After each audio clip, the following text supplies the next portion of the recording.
Pagi yang mencekam menyelimuti langit Israel pada Selasa, 17 Juni 2025. Di tengah ketegangan yang belum mereda sejak hari-hari terakhir, sebuah gelombang salvo rudal baru ditembakkan oleh militer Iran, menandai babak baru dalam konflik antara kedua negara.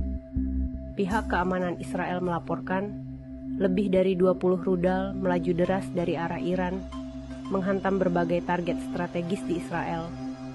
Sebagian besar menyasar gudang besar dan fasilitas logistik yang menjadi penopang divisi intelijen militer. Serangan ini menyebabkan kerusakan parah pada beberapa bangunan vital. Kobaran api melahap bagian-bagian penting dari fasilitas logistik. Sementara para medis dan pemadam kebakaran berpacu dengan waktu, mengevakuasi korban dan memadamkan 8 titik api utama di wilayah Saron, Kifarsa, hingga distrik pusat Dang. Sementara itu, sejumlah penduduk Israel terseret dalam pusaran kepanikan.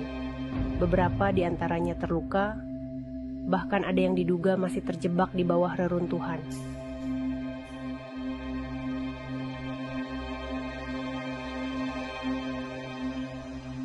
Militer dan otoritas pertahanan Israel mengakui bahwa skala serangan kali ini lebih besar dibandingkan gelombang-gelombang sebelumnya.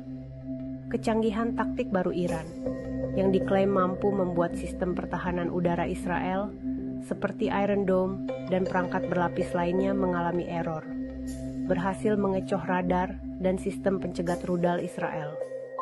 Justru beberapa rudal pertahanan Israel malah menargetkan rudal mereka sendiri, sebuah kondisi kacau yang belum pernah terjadi sebelumnya. Tidak hanya di markas militer, ketakutan juga merambat hingga ke pemukiman warga. Banyak yang bergegas mencari perlindungan di bunker bawah tanah, sementara yang lain memilih pergi meninggalkan negara mereka.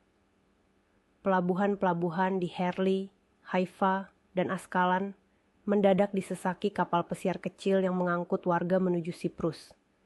Jalan laut jadi satu-satunya pilihan pelarian saat jalur udara ditutup total akibat adanya ancaman serangan lanjutan. Sementara sebagian besar perhatian tertuju pada dampak di dalam negeri Israel, gemuruh politik juga mewarnai tataran internasional. Rusia dan Cina secara terbuka mengecam Israel, menyoroti serangan balasan yang dilakukan ke wilayah Iran sejak Jumat 13 Juni.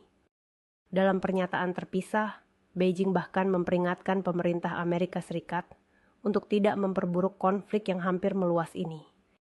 Iran, di sisi lain, menegaskan siap untuk perang yang lebih panjang. Brigadir Jenderal Ahmad Fahidi menegaskan, rudal generasi terbaru belum sepenuhnya digunakan, menandakan bahwa kemampuan Iran masih jauh dari batas maksimal. Di tengah rentetan saling serang ini, korban terus berjatuhan. Setidaknya 3 orang tewas dan puluhan lainnya luka, termasuk dalam serangan yang membakar kilang minyak di kota Haifa. Pemadaman listrik meluas setelah sejumlah pembangkit listrik dihantam roket, semakin memperburuk kekacauan dan ketakutan warga. Sementara dunia menanti, Israel dan Iran tetap saling mengirim ancaman dan peringatan. Dengan setiap serangan baru menjadi sinyal bahwa perdamaian masih jauh dari jangkauan. Di antara sirene peringatan, kobaran api, dan bayangan perang, jutaan nyawa kini menanti dengan harap-harap cemas kapan badai ini akan berakhir.